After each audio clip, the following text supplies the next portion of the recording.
A paz do Senhor para todos os meus irmãos, amém? Há muito tempo eu estive preocupado com os números de versões modernas da Palavra de Deus, ou seja, a Bíblia Sagrada. E quando nós a comparamos, essas versões modernas, em um só texto, nós vemos as grandes e muitas diferenças entre elas. Isso é tão preocupante que um espírita, por nome de Severino Celestino da Silva, ele foi ler a Bíblia. E quando ele pegou duas versões diferentes, eu não sei se foi Almeida Revista Corrigida com Almeida Revista Atualizada, mas ele pegou duas Bíblias de versões diferentes.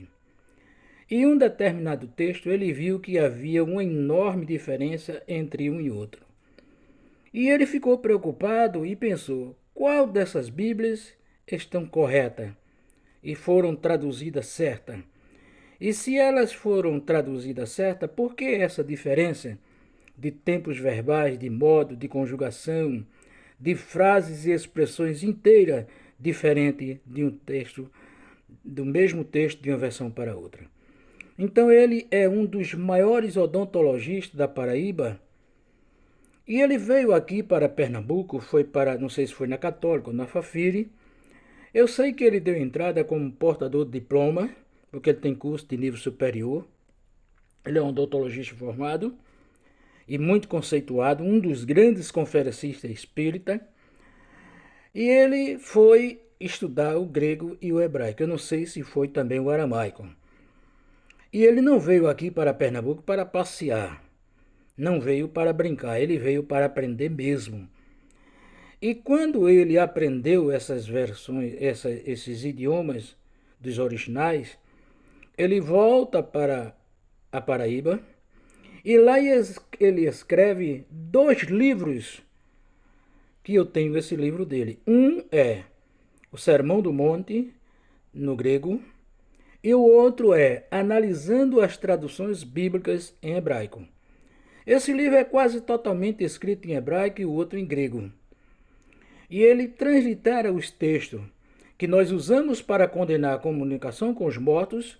Ele reescreve novamente o texto, como está nos originais hebraico, translitera aquele texto para o português, para quem não sabe ler em hebraico, e traduz e sustenta que a comunicação com os mortos e a doutrina da reencarnação, ela é bíblica.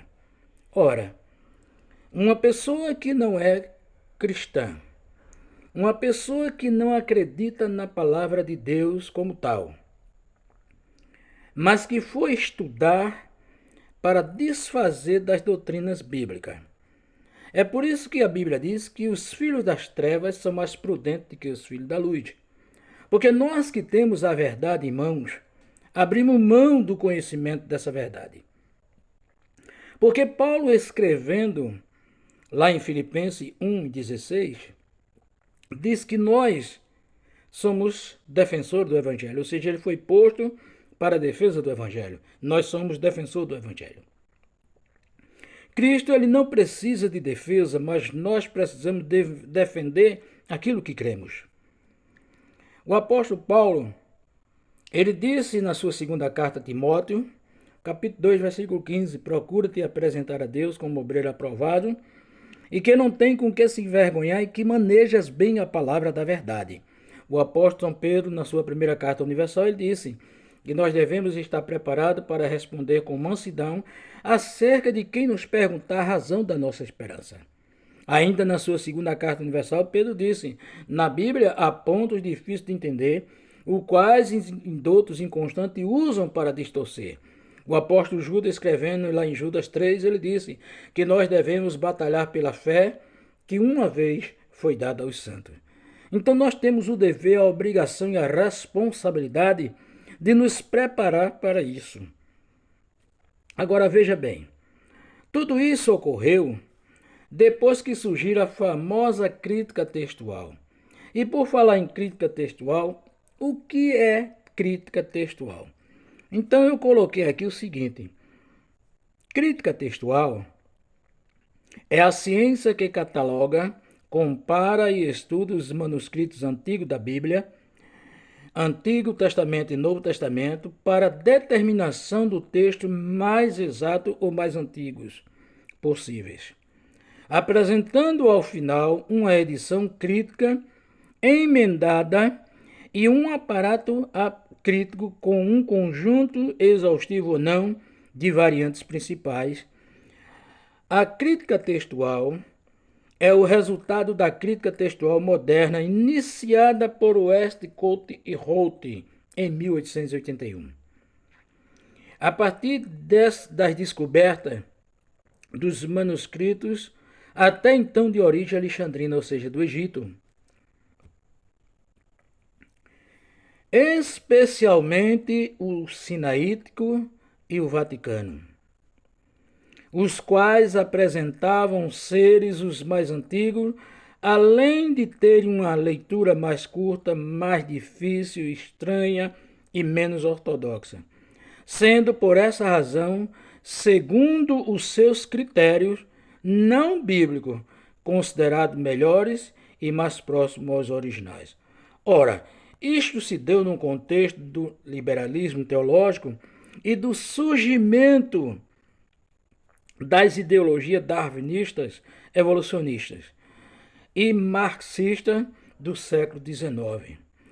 Para que surgisse a crítica textual, foi necessário abrir mão de uma doutrina bíblica conhecida como a preservação das Escrituras. Quem era Westcott e Holt? Ora, ele era um padre anglicanos que não acreditavam na preservação das cópias, não acreditavam na doutrina da criação e nunca tiveram uma certeza de sua salvação, não criam na doutrina da Trindade, não criam na doutrina da divindade de Cristo, não criam na doutrina da criação. Eles eram adeptos da teoria evolucionista e simpatizantes de Darwin. Ora, eles acreditavam na doutrina da comunicação com os mortos, faziam constantes orações pelos mortos, era adorador de Maria, mãe de Jesus, ou seja, idolatria, entendeu? Que ele praticava. Ora, se eles não criam na doutrina da preservação das cópias, como nós também poderemos acreditar na preservação do Códice Vaticano e do Códice Sinaítico? Como?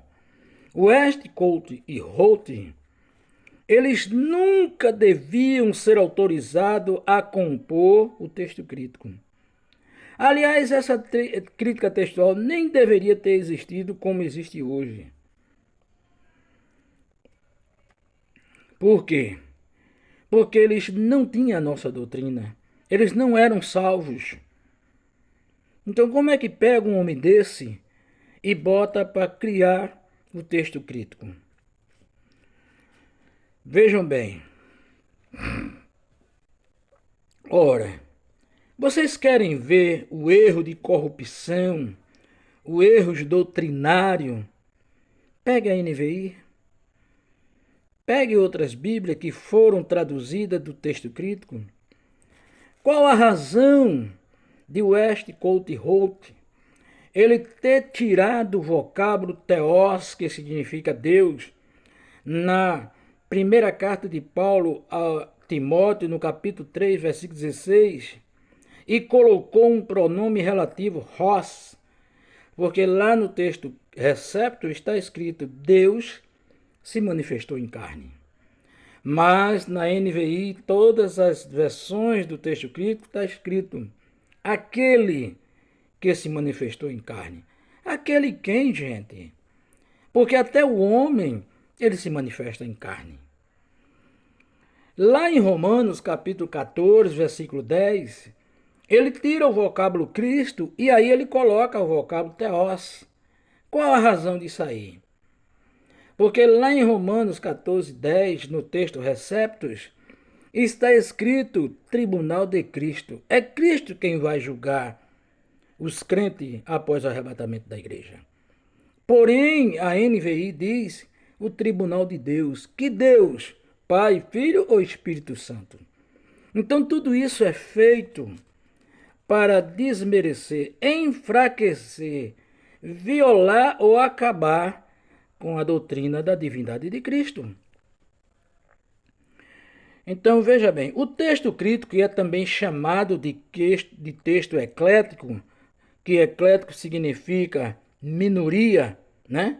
Ou seja, o texto minoritário, por se basear fundamentalmente na minoria dos manuscritos do Novo Testamento atualmente existente, de texto do tipo como alexandrino, no segundo século depois de Cristo, porque o Códice Sinaítico foi encontrado. Eu pergunto agora, por que o Códice Sinaítico?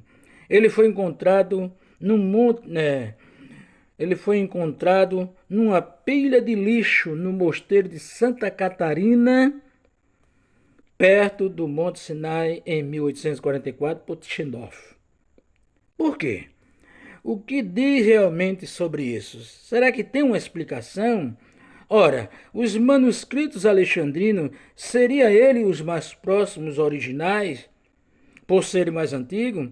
Ainda que isso fosse verdade, isso não dá qualquer indício que seja o mais próximo, pois uma seita herética, ela poderia também fazer uma cópia e adulterar. E aí? Isso indicaria a sua originalidade? Já que não acreditam na preservação das cópias. Agora, por outro lado, a inexistência de cópia mais antiga dos manuscritos bizantinos, isso não indicaria sua plena aceitação de tantas serem copiados e utilizados, que se desfizeram com o tempo? E se o manuscrito alexandrino é o mais próximo dos originais, por que ele não possui uma linha de manuscrito posterior ao século V, em comparação com o texto bizantino, que possui a maioria massiva desses manuscritos? O que é mais fácil? Os manuscritos do século I ao III se percam, ou que se perca os manuscritos após o século VI e ao século VIII? Qual é o mais fácil? Também não é vantagem dos manuscritos alexandrinos apresentar uma leitura mais difícil, mais estranha, mais curta e menos ortodoxa, em comparação com os textos bizantinos. Essa suposta característica diria que eles acreditam serem o mais próximo dos originais. Pois bem, é pouco provável, lembrando do pensamento naturalista, que pessoas pouco dotadas como Pedro pudessem escrever tratados completos com linha de raciocínio perfeita. Claro. Na Bíblia, NTLH, ou seja, nova tradução da linguagem de hoje, que é conhecida um pouco como Bíblia Paráfrase, mas a Bíblia Paráfrase mesmo é a Bíblia Viva, que é a Bíblia que revela, ou seja, paráfrase é aquela Bíblia que revela maior grau de liberdade para a escolha de palavra e estrutura, tendo por vista o público leitor. Agora, veja bem, a tradução de equivalência formal, ou seja, literal ou palavra por palavra, a tradução de equivalência dinâmica, equivalência funcional, tradução semântica ou ainda pensamento por pensamento. E por terceiro, a paráfrase, que muitos não consideram tradução propriamente dita. Vejamos exemplos de Bíblias em equivalência formal. Almeida Corrigida Fiel, a Bíblia de 1969 e as anteriores, e a King James. Bíblia de equivalência dinâmica, NVI, NTLH, NAA, ou seja, Nova Almeida Atualizada, e a NVT, Nova Versão Transformadora. Exemplos de paráfrase, a Bíblia Viva. Agora, o que me chama atenção, meus irmãos, é que na Bíblia NTLH, ou seja, a nova tradução na linguagem de hoje, na versão inglesa, em João capítulo 6, versículo 56, está escrito em inglês.